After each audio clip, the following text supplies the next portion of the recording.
Hello and welcome to the All 12 Signs video series for Mercury retrograde in the sign of Virgo and Leo. Hello and welcome. My name's Chloe. I work with card divination, astrology, and as you just heard and as you can see, I channel multi-dimensional energies through my body, both in the form of physical and vocal light language. All of this brings in healing, attunement, and activation codes. Now, with this transit, I am activating a competition. First one on this channel, and the competition is there's going to be 3 mini readings that are up for grabs. And it's how to enter the competition is to answer a question, and you can answer it as many times as you like, and then all that information will be correlated, and 3 people will be picked at random. So the question is, and it ties in with the theme of the Mercury retrograde, and it's going up to the 29th of August, which is my birthday, when I've got a Virgo sun. This retrograde is starting a degree before my sun at 4 degrees. And so the question is, what bit of information, what idea, what construct, what tool is it that helps you keep going on this planet, right? So helps you facilitate your 3D experience, Virgo, via your heart space. So allows you to feel good, feel joy, feel the love, feel the illumination, or as you go through your day to day, right? Because it's a chaotic world out there, and I want lots of information to come out so people can see what other people are saying and see, that helps me, that makes me feel a bit better, that makes me feel like happy to be incarnate. So that competition is live, so get going. I am reading for Gemini in this video, so let us begin. Gemini rising. How you doing, Gemini? So I read for the rising signs. So for those of you who do not have Gemini in the first house, look to what house it does fall in. Look to the themes of that house, and you want to apply those themes. Excuse me, I've just got something stuck in my throat. I'm just going to pause again. I do apologize. Sorry about that, Gemini. That was really weird, and I think it's linked in because obviously we're dealing with Mercury, which is the throat. It just felt very cloying in the throat, like it was sort of all sticking together. So there's something around not having the flow. Italia, right, what was I saying? Right, so wherever Gemini falls in your chart, look to the house that it's in, the themes of that house, and you want to apply those themes along with all the meaning you've got going on in the sign of Gemini to the messages that come through, because it will be as if that Gemini energy has now moved to the first house. So when I break down the astrology of the rising sign, it will still link in. You just got to add on your own natal chart meaning on top of it. Right, so this is a Mercury retrograde reading. And so very important for you, Gemini, as it's Mercury rules your rising sign or your Gemini energy, and whatever's going on with Mercury is always influencing you. So this retrograde, along with Virgo, is doubling down on the influence, right? And this is, I've done a collective reading for this, where I break down the astrology of this cycle, of all, like the Virgo to the Leo to the Virgo energy, overall themes, all of that jazz, all of that good stuff is all in the collective reading. I'm going to touch on the astrology lightly, like I'm really not going to go into that much detail because it's all over in that collective reading. So if you want a deeper understanding of what this retrograde is looking like, I do apologize. I'm recording this on Wednesday, Mercury's day. It's the reason why I've got ink all over my hands. Because the Mercury's in shadow, so the retrograde energy is around, even though it's not retrograde yet. And I've just noticed that my words are all not in their finest form. I mean, they're still not doing too shabby, but you can just notice those little things on every Wednesday while we're going through this cycle. Well, Mercury is at its strongest. So go check out that collective reading if you want a deeper understanding about what's going on here. Now I'm going to be breaking down the astrology for Gemini rising, and as I do so, these cards are going to go everywhere. And at the end of the astrology, the energies that I channel are going to move all the cards around, and then they're going to put the cards into the 3 piles. And the 3 piles are representing what's the overall theme of this transit, right? What's the intention here that Mercury's setting up for you? Second pile is what's the challenge and how to work with that challenge, because with retrogrades we do find we're going back over certain things not quite going right, energy coming to the surface in order for us to release it, that kind of thing. Pile 3 is how to amplify the intention of this transit, right? Really magnify and elevate what's going on here, and what to focus on and how to do that. So that is pile 3. And so where is this happening for you, Gemini rising? This is happening in your 4th house. It's getting instigated in the sign of Virgo. In the sign of Virgo, in your 4th house, and this squares your Gemini energy. And this is, squares can bring up drama, frustration, conflict, winning at all costs. They are ruled by Mars, the square, but Mars isn't all about war and fighting. Mars is the builder, and this is our motivation, our drive, and our action, and how it manifests in the 3D realm. So squares can be a bit difficult, but it is helping you manifest in the long term. And the 4th house are your roots and your foundations, your ancestors, both blood and soul lineage, the roof over your head, the things you do in private, and your parental figures. It's an angular house. An angular house is a 1st, 4th, 7th, and 10th. And these are kind of big powerhouses in your natal chart, right? So when we have transits here, and it's doubled up for you because your ascendant or your Gemini energy is ruled by Mercury. So it's really, a focus here and a significant transit in your 4th. And so Mercury and Mercury retrogrades help us reassess what information that we collect. How do we process it? How do we perceive things? How do we perceive it? Well, how do we what are we interested in, and how do we express it? And that's in the 4th. Okay, so there's a lot that could show up here, sort of revisiting, realigning your perspective around your roots. So I see a tree in the natal chart, right? We've got the root system over in the 4th house, the branches of self and other needing to be in balance in order for the tree to grow strong, and the 10th house are the leaves striving for the sun of where we're headed, right? So every system needs a good root system, right? You can do all sorts to the tree itself, but that root system needs to be very strong.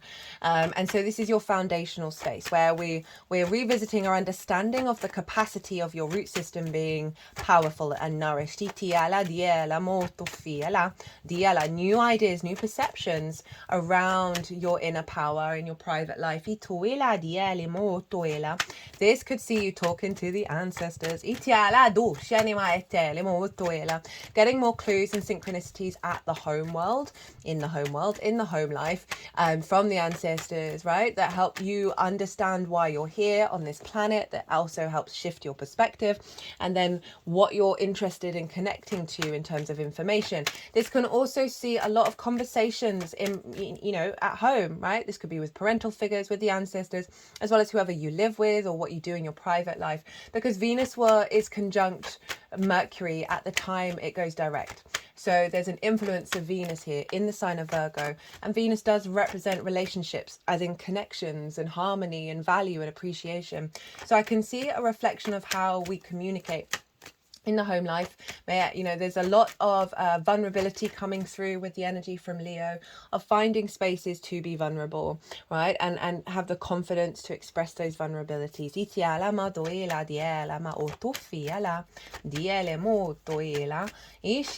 just might be getting more inspiration at home, right? When you're by yourself or when you're in your private realms. And then it's moving into the sign of Leo. And this is your 3rd house of your I love this house. This is how you find meaning in the day-to-day. It's your environmental frequency, your local community, the things that you do in your day-to-day. It's the lens in which you communicate through. It's also about short distance trips and learning something new for the first time, because it's linked to schools. So Mercury's then heading into the sign of Leo. And so, okay, let's rewind a little bit. That square between Gemini and Virgo, in terms of the home life, there may be some difficult conversations that come up at home, right? That really need there's sort of someone knocking on the door, right? Maybe You know, there's just a lot of conversations going on that may bring up conflict around your understanding of self. You may hear someone's perception or an idea about who you are, and that causes a bit of a fight, right? A bit of a discordian energy. That's not going to be for everybody, but I do want to highlight that square to your ascendant, right? Your ascendant is how you embody your sun or your moon in your actions and your deeds. It's the lens in which you move through these cosmic waters. It's your body, your character, your sense of self, and it's often how other people see you. So you've got Mercury retrograde in the fourth, right? You may receive messages when you're at home in your private time that may cause an element of conflict of how you're perceived. Trust and know that this is just bringing it up in order for you to sit with it and work out, what does this mean to me? How do I want to respond? It's not about taking immediate action. You also may get some clues and signs and messages and communications that are highlighting who you are in your roots, right? And how that will then affect you, manifesting that in how you embody yourself in the first house. So there's a real sense of clarity coming in either which way, all of which is redirecting you to be able to feel strong in your foundational space and bring that into your day-to-day. So that Leo energy, right? This is, Leo rules the heart. It is about the sort of the joy, the open-heartedness, the wanting to share, wanting to create, find joy and creativity. And that Mercury moving retrograde into the sign of Leo is just giving you space to, as I said, more vulnerable, more situations where you might feel vulnerable, that is calling, your intuition will tell you that it's calling you to have courage. Have courage to say these things, whether out loud or internally to yourself, without any expectations or assumptions of how it's to be received. It's simply the act of doing it that is letting the universe know that you are respecting your own needs, right? And your own value.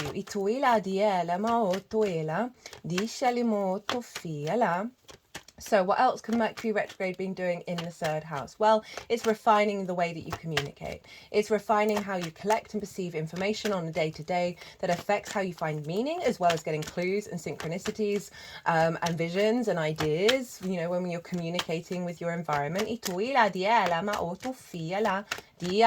Mercury. So last year, Venus retrograded in the sign of Leo last summer. Now Mercury is, and then Mars towards the end of the year is also going to be retrograde in the sign of Leo. That's 3 personal planets in the sign of Leo within 2 years of each other that are, you know, bringing nuance and depth and redefining who we are.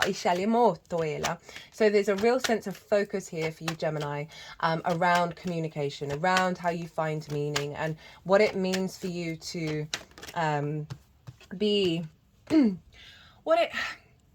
how you perceive the light that you have on that in that day-to-day way, right? So there can be diminished returns with Leo energy if it doesn't feel seen, if it doesn't feel valued, because it's ruled by the sun. So that sort of goes against that's all for all of us, really. So there's something around you making peace with any wounds around that in terms of the way that you are heard and you in the way that you're expressing yourself. So Mercury is really helping redevelop your capacity to still stand in the sun, still stand in your own power in the way that you express yourself.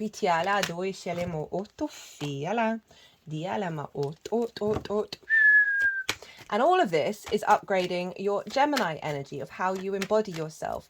So there's something around reconnecting to a deeper sense of nourishment in the way that you perceive your reality, both in the home and in your day-to-day, right? And how you collect information, what kind of sources that you engage with, how you process things.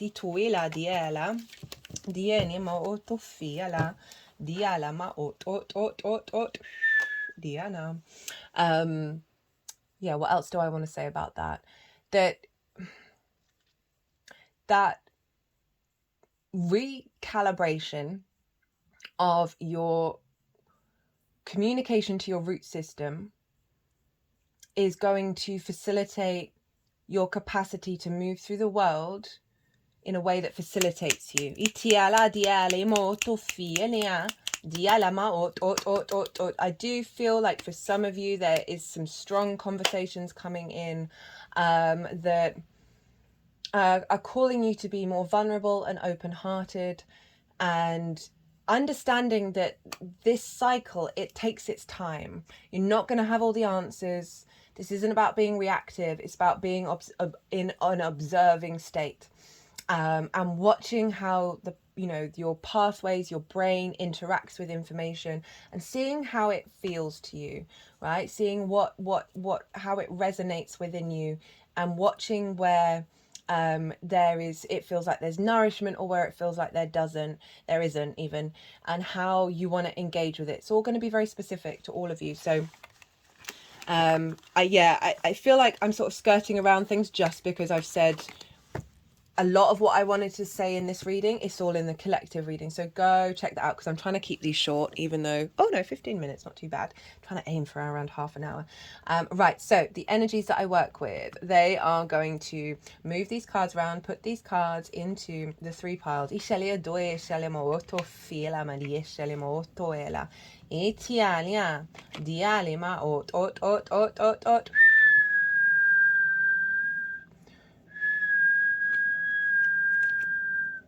Diala, di etinimu tinima ela.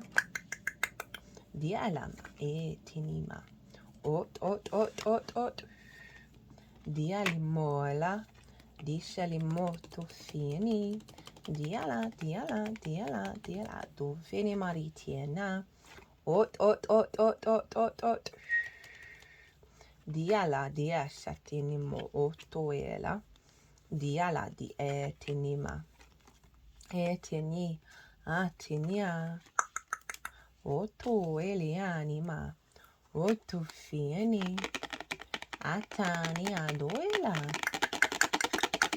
Diale moto eni.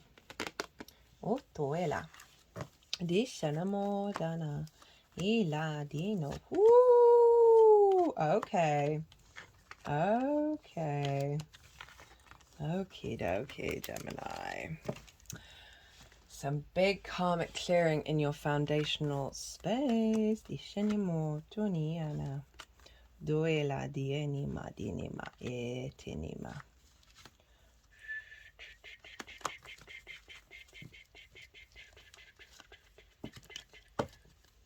Dienia dietinima ot dinima shalia duela.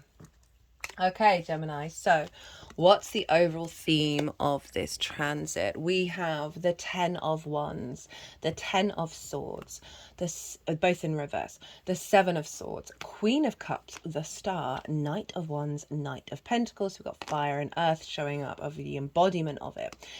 So 10 of Wands, 10 of Swords, and this is why I'm saying there's some big karmic stuff being cleared out. 10s are very karmic, particularly the Wands and the Swords, because they kind of represent the weight that we can carry from past lifetimes and ancestors, and sort of the burdens of it all, right? So not surprising with the 10th with the 4th house energy showing up here of the ancestors, that the overall theme and intention of this transit is to release this sense of beast of burden energy of, we've all got work to do, but it's whether it makes us feel heavy or light, right? What's our perspective around it? And then the 10 of Swords is a sense of immobilization, right? Some limitations of feeling stuck and not being able to get up and go and do. So in terms of the 4th and the 3rd, this is a release of some old wounds around the ancestors, of perspectives around the ancestors with Mercury moving through there. And how that's impacted your day-to-day of perhaps feeling a bit exhausted, not finding the joy, not finding the meaning. Also wounds and heaviness around your throat and how you process and receive information and share that information. It could be that there is some tones in the way that you communicate that holds this energy in the upright. So there's that wounding that can like really be like a subtle energetic field within the way that you express yourself, that's sort of not necessarily linked to anything particularly in your conscious mind, although usually it is recreated in our lifetimes, of just having that in the resonance and not quite being able to let it go. Just had a big energetic release from the throat. And so this is it. This is falling away, right? This energy is in the reverse of the intention of this cycle. We then have the Seven of Swords, and the Seven of Swords, I'm a fan, right? The Seven of Swords is all about thinking things differently. This figure is stealing away the Five of Swords. That's that conflict energy, right? Of needing to dominate or subjugate or be subjugated, the bully, the victim mentality. This figure is stealing that away. It's stealing away the resources in order to stop the war, and it's very determined in what is happening, because it could end up having its head chopped off, right? So there's a sense of real strong willpower here to do things differently and think differently, right? Very inventive energy. So this transit is helping you step into that space where we're not always seeing things in a conflict mentality. Talk about that a lot in the collective reading that came through. The Five of Swords in reverse came up in the collective tarot reading, so you might want to check that out. As did, I believe, the Seven of Swords. That this is the intention of this, having released this, is to be able to see things in a different way and perceive things and reality in a different way. Queen of Cups. This is a deep nourishment of self, of your intuition, of your emotional body. The Queen of Cups can see really far into the future, but she is serene. She's not worried. She's not fearful. And she's in fact so serene, she's turning into the ocean. So I like this for the fourth and the third, because so often our houses, our environmental frequency, your root system might be in a fear mindset.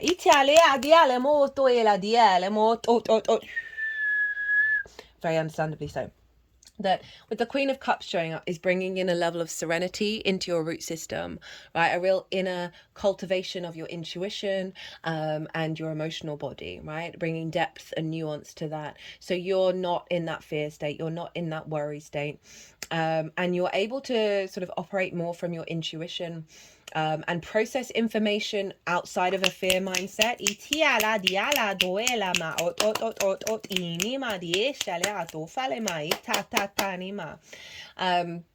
This is also, you know, really sort of nourishing your home, nourishing your the meaning in your day-to-day, and bringing in a level of emotional care and resonance in that throat, right? Rather than this sort of energy showing up. Now the Queen of Cups is showing up. There's a real tenderness there.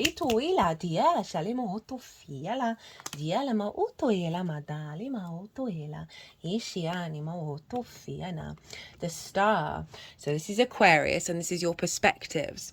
Right? So becoming more in alignment with your perspectives of how you see yourself in this universe, right? Your morals, your ethics, your philosophies, and being able to feed them into your root system, right? Very egalitarian energy into that Virgo energy, and the Virgo will then facilitate it, right? This is also highlighting your capacity to be uniquely yourself, right? To be rid of masks and be very comfortable being so in the way that you express yourself, in the way that you engage in your private life. Like there's a strong autonomy here, and it's allowing you to hope and dream in ways that are beyond the old framework, right? So it's very healing energy. You can see you finding more resonance and more healing in your home life, in the way that you communicate as well, of being able to communicate people and them feeling like they are the star.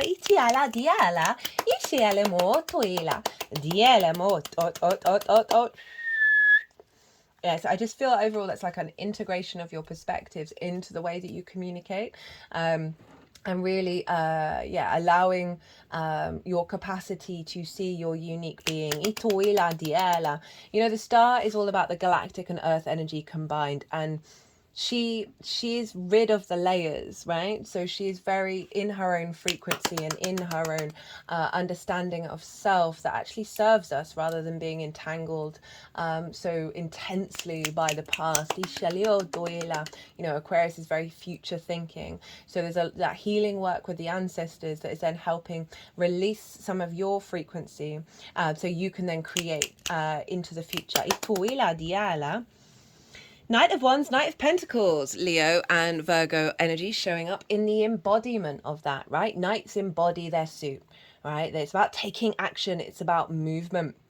So there's a real sense of your capacity to incorporate your passions and your drives, as well as knowing that you need to sort of do things on a day-to-day basis, understanding that you will get where you need to go. You're going to have fun while you do it.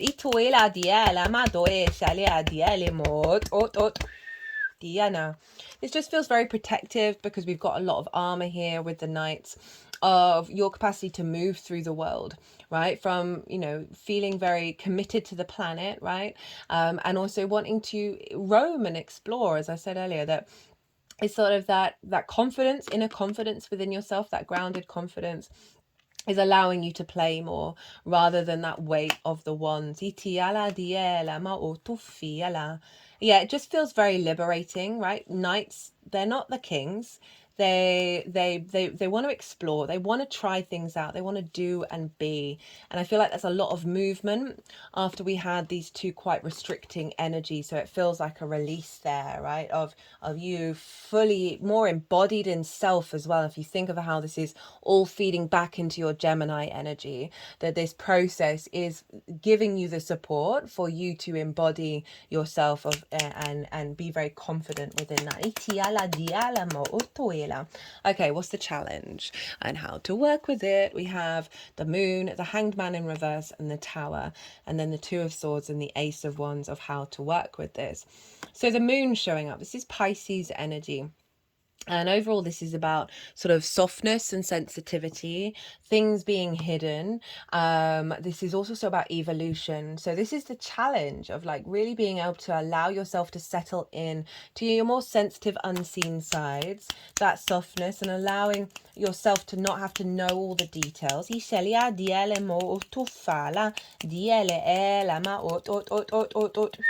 So there may be a blockage around tapping into that sensitivity and that softness that's coming up, sort of a frustration of some unconscious responses coming up from the fourth house. Ishela, the Moon, represents the mother as well. Can't ignore that with a fourth house transit, of a parental figure, relationship dynamics. It's also Pisces though. This is your 10th house of your life purpose and your career, your visibility and your reputation. So there may be blockages there that are coming up because of this focus over in the fourth, and that Mercury retrograde is wanting you to get right with the nutrition that you give to the root system, that is then going to help facilitate the next stage of where you're headed in your life purpose and your career. And also this is about evolution, and there it just may be that there's a bit of stagnant energy within you.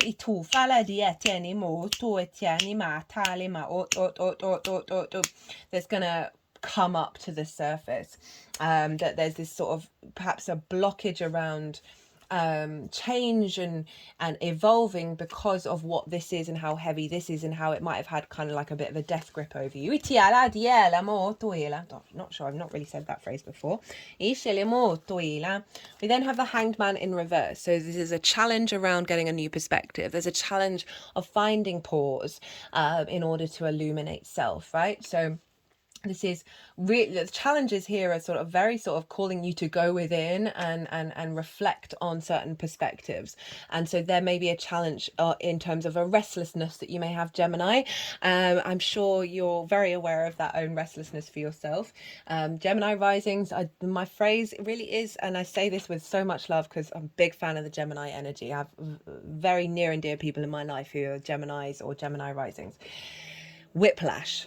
Right, so look over there, oh that's interesting, oh that's interesting, oh that's interesting, it's all interesting. But that can mean, okay, you're not creating some space for yourself to rest, to pause, to see what comes through from the softness rather than the yang energy of go, go, go, go, go. So the Tower's come along, and this feels like the challenge is, you know, this is kind of like a helpful card, right? I love the Tower. So the Tower pulls down the nonsense, right, in order for you to build from your foundational space. So there may be events that happen externally to you that are shaking down certain perspectives, or those sort of, you know, big conversations that are explosive, that actually get rid of a lot of clutter that didn't matter anyway, help you really then sit and be vulnerable with each other and have like a deep and meaningful, when you realize, okay, well, none of this existed anyway, that those foundations were already strong, but you sort of focusing on that because we live in a world of illusion. The challenge with the Tower can be a trouble, trouble to accept that change, accept that things are falling away, accept that your root system is really strong, right? That can be a mindset and a perception. Oh, they're liking this one. They're clicking at my third eye right now.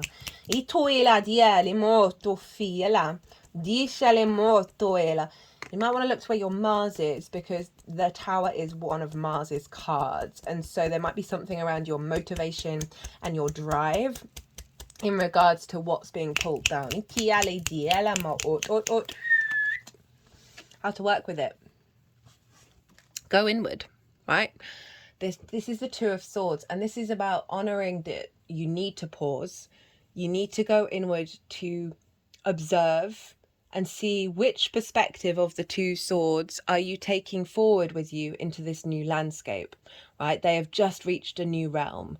And so there's an element of, okay, honoring the past, but seeing what is it that you want to bring forward? What do you want to bring into the new space? But it is calling you to go inward, meditate, whatever it is, where you sort of quieten everything down and see what your emotional body and your intuition is telling you, and really allow yourself the space to like defrag, basically, for those of you who've ever defragged your computer, where there's like lots of little stuck files everywhere that stop the flow of the overall computer, and you defrag and they clear out all the glitches.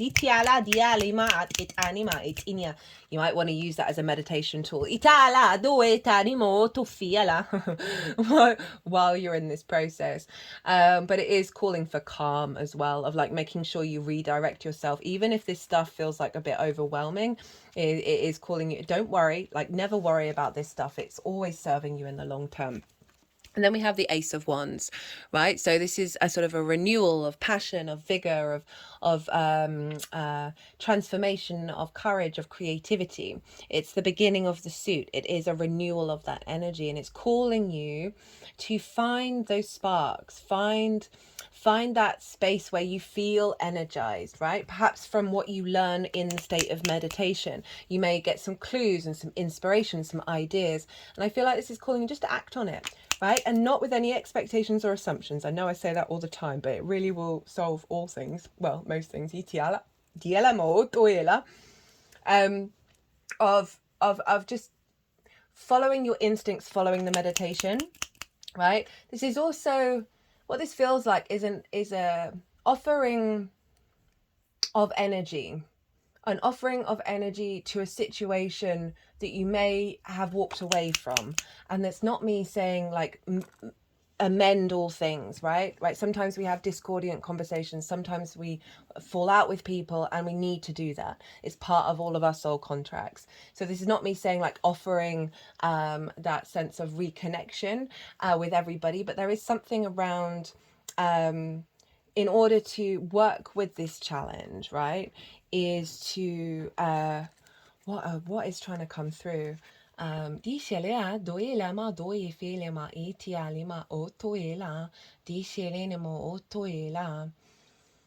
you've got Leo in the third house of communication, and this feels like instigating certain things, certain interactions with others, taking the initiative.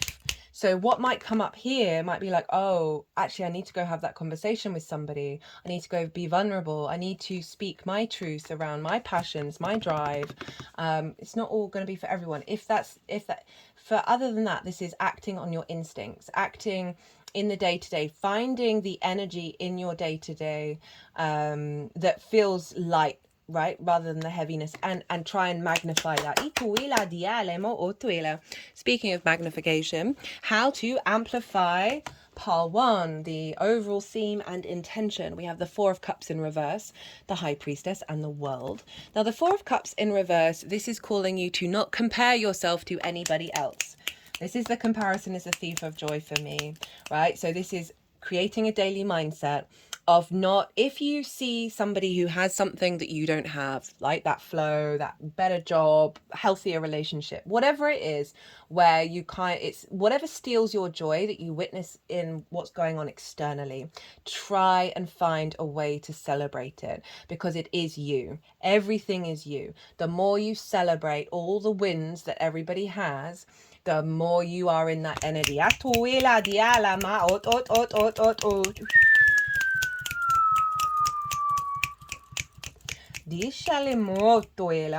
You know, for those of you who struggle with the day-to-day, struggle to find meaning in the day-to-day, because this figure's quite depressive, right? Crossed arms, crossed legs. It's calling you to get up and go and find that Ace of Cups. No matter what it is that you're doing, find something that brings you joy, brings you that sense of lightness, that passion. So we've got a similar theme with these two energies, but basically stop comparing yourself to the outside world. Stop it, stop it, stop it, stop it, stop it. Because it's clearly obviously impacting your root system, right? Virgo can be very critical of self, right, and then critical of the external world, because it's trying to live up to this idea of perfection. And this card in a nutshell is saying, can we please sack that off now? This is not helpful for anybody. This is also in terms of like, do some movement, connect to your emotional body, like interpretive dance, right? Or whatever, play your favorite song, so you're moving, right? So you're not stagnant at home. Put that vibrational frequency into your home, sing. High Priestess. So whereas we had the moon as the challenge, now we have the High Priestess, which is in fact the moon's card. And this is calling you to practice this sense of knowing that you are drawing towards you that which serves you, right? She is our higher self manifest, right? She isn't having to take a lot of action. She's not worrying, she's not planning, she's not controlling. She knows deep within her, she has a faith in the unfolding of existence.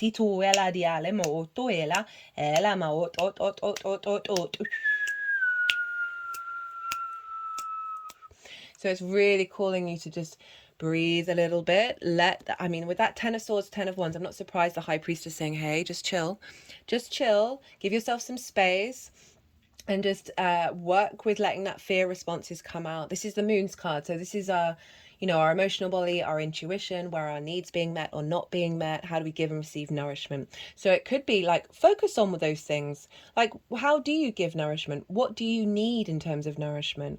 And sit with them and think about them, and then setting intentions about what you would like, and then releasing it out into the world and see what happens. Again, heightened intuition, it's calling you to sort of, connect to that, and let things flow, right? Don't try and force or be in resistance to things. So he's also calling you to let you know with this that there may be some situations that may feel like, oh, none of this. And she's saying, hey, just breathe, right? Just sit in your power, sit on your throne, and let it all unfold. The world. Know thyself and the world will open up to you. Hello, Saturn. So this is Saturn's card. This card I love because it really calls you to strip down, right? Similar to the Star in terms of go deep. No, you like peel back those layers of figuring out who you are. As we do that, we then work out what our needs are, and we then put up boundaries.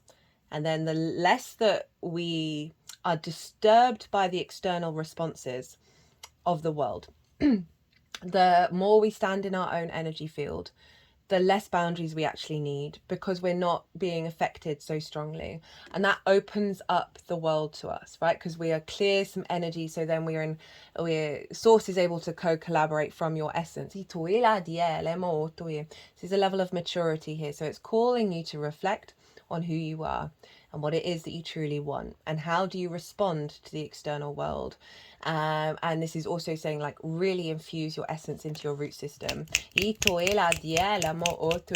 and pull back the layers of conflict, internal and external, and really get to a different perspective where you aren't needing to be on the defensive, put up boundaries. You're not doubting the way that you communicate. You're not doubting who you are in your home life. Maybe look to where your Saturn is as well. Saturn really just wants you to walk your talk and not be in regret, not be in doubt. But for all us to be able to truly do that, we have to really understand what's important to us, and that's your roots and your foundations, right? We got the 10 of Cups on the bottom of the deck. Love this, right? So this is the happy home. Right, this is the externalization of the 9 of Cups, right, of seeing things external to your inner being that represent the alignment that's coming in. So this can be feeling good in your day-to-day, feeling good in your local community, whatever's coming through, facilitating your capacity to have a happy home, or whatever this is in terms of the emotional contentment representing in the outside world. This, just overall, that strengthening of your root system is going to help facilitate whatever this is. It doesn't have to be the nuclear family. That is just an example. But overall, just feeling more aligned in your day-to-day emotionally, more aligned in your root system, and therefore more aligned in who and what you are. Let's get... we're going to get an oracle card. This is from the 4 Agreements deck. This was given to me by a Gemini rising, and the author of the book, The 4 Agreements, has a Virgo sun, so very appropriate. Did I mention already? I apologize if I did, because sometimes I've mentioned it at the beginning of the introduction, but not everybody's watching that. So I am launching a competition today. This is the first competition that I've done on the channel. There are 3 mini readings up for grabs. And so the way to enter the competition is to answer this question, which I will write out in the description box. What bit of information, idea, tool, construct, perception really helps you be able to operate from your heart space and facilitate your 3D existence, right? Because the world's kind of mad and crazy. Oh, that's far too many. The world's kind of mad and crazy and chaotic. It's also wonderful and beautiful and amazing in every way. But let's be real, we know what's going on in the world. And it can be really difficult to feel good about being incarnate at this particular time, right? We can really struggle, and people can feel really, the anxiety and the grief and the depression and all of that, right? That's a very real thing. So I would really love it if you leave a comment. You can leave as many comments as you want on as videos as you want, and all the names will all go, and 3 will be picked at random, right? And so what was I going to say? That I want to incorporate the Mercury energy, the Virgo, the facilitating the 3D world, and the heart energy, right, of Leo, of what helps you just feel good in the 3D world that also, helps you keep going. I just love that, because, it's cool to find out what works for them. And it might be able to help anybody else out there who's like, oh God, I'm just really struggling to get up in the morning, and bother, right? Because everything might feel like it's falling apart, that there may be some bit of information or perspective or tool that helps you feel good, and be able to create in the 3D world. So yeah, that's the competition. And so that's going to go up until the 29th of August, which is my birthday. And this retrograde is happening a degree before my sun. My sun's at 5 degrees. So we'll let everybody know after my birthday of what's coming through, who's won. I'm very excited about it. Looking forward to hear from you all. Right, so this is be impeccable with your word. Let go of self-judgment and blame. Okay, yeah, very tied into that sort of that karmic energy that we can, with Virgo being in the 4th, we can be hypercritical and hyper judgmental, and that can, in your root system, can sort of wither the roots. Being impeccable being impeccable, you take responsibility for your actions, but you do not judge or blame yourself for anything. This kind of feels like that world card as well, of figuring out, okay, well, how do I want to act in the world? Who do I want to be? And always doing your best and making sure that the sort of the shame and the judgment isn't diminishing, right? your root system. Itiala, moldoela, diela, dielea. Right, what do we have here? Yeah. So this capacity to bring in this sense of evolution of a perspective is being pulled down. Itialemo doela diela, dielimo tufila. Right, Gemini, I'm going to leave it at that. I hope you enjoyed this reading. I hope it resonated. If it did, it would bring me a great joy if you hit that like button. If you want a personal reading, perhaps based on this transit, it's particularly significant for you, Gemini. My website is in the description box. It's on the community page. I've also got an Instagram. You can DM me. My Virgo sun loves to facilitate a client. So on a personal level, so I love all the nuance, all the context before we get involved in a reading. Other than that, Gemini, be good to yourselves, be good to those around you, safe travels, and be well until we meet again.